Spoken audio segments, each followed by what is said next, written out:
Let's begin at the beginning of change. We will explore the first stage of change in this video and what strategies help us to move through it. We often describe the first stage of change with these words: everything was going along just fine until. To describe that disruption to our lives or to our teams. We may finish the sentence with when COVID-19 occurred, or we may not. In this first stage of change, things begin to fall apart. And I find it interesting that in English, we always use the word fall to describe the season of autumn, or that time in many parts of the world where leaves fall from the trees.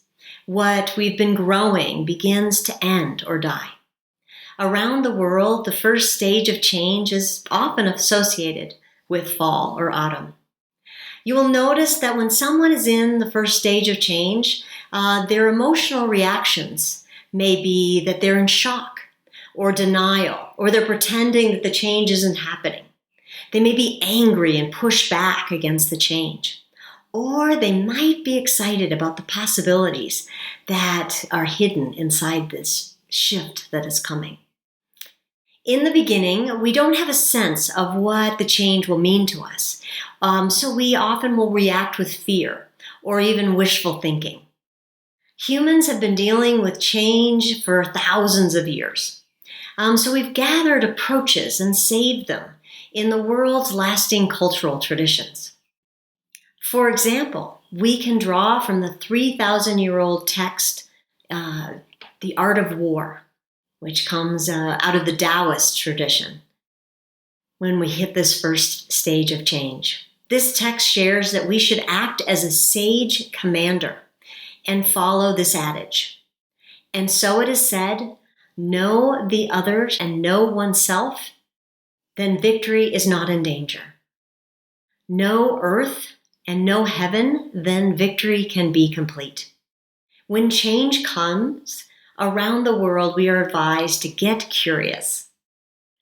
In this instance, we are going to use military language when it comes to confronting the conflict that comes with change.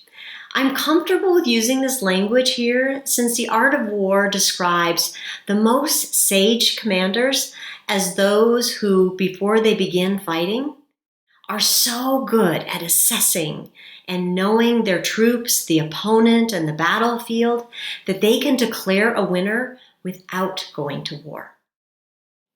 Our job at the beginning of change is to learn as much as we can about what is bringing about the change. What or who is our opponent? What are their characteristics? You might have seen this assessment by the scientists and public health professionals as we've been trying to understand the characteristics of COVID-19. How does it mutate or spread, for example? We want to also assess our own troops. What are our strengths? Where are we vulnerable? What might be some possible opportunities? And where are we threatened? In the first stage of rapid change, we want to consider the battlefield that we are on and the rules of engagement, or the earth and the heaven of our situation. Where are we going to fight? How does it work? The sage commander, the leader in this case, is curious and recognizes that all of this information is constantly changing. So we want to keep asking and expecting shifts to occur.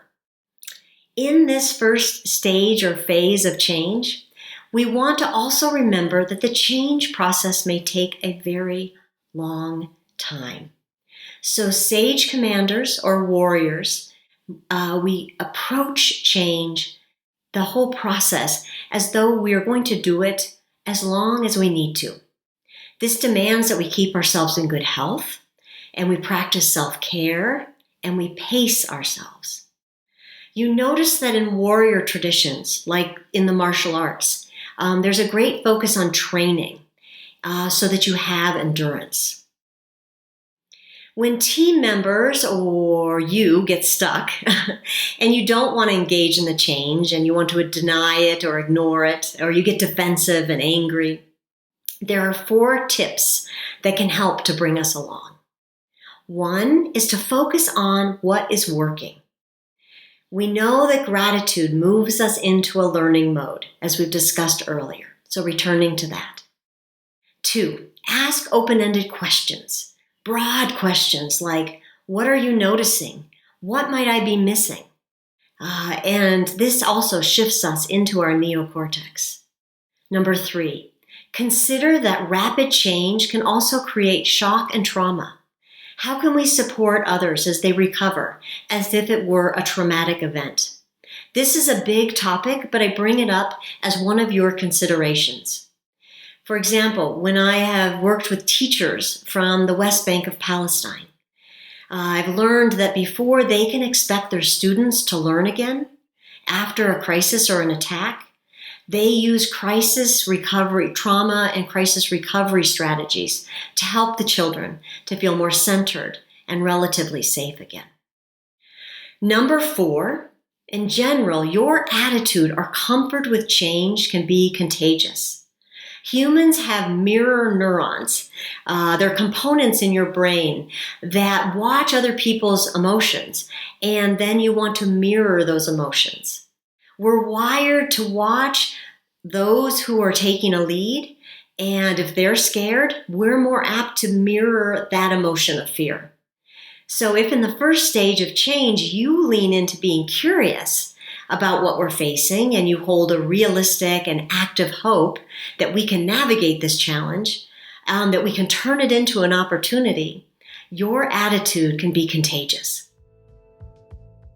We'll close this video with a quote from Kathleen MacDonald that models this contagious act of hope when change occurs.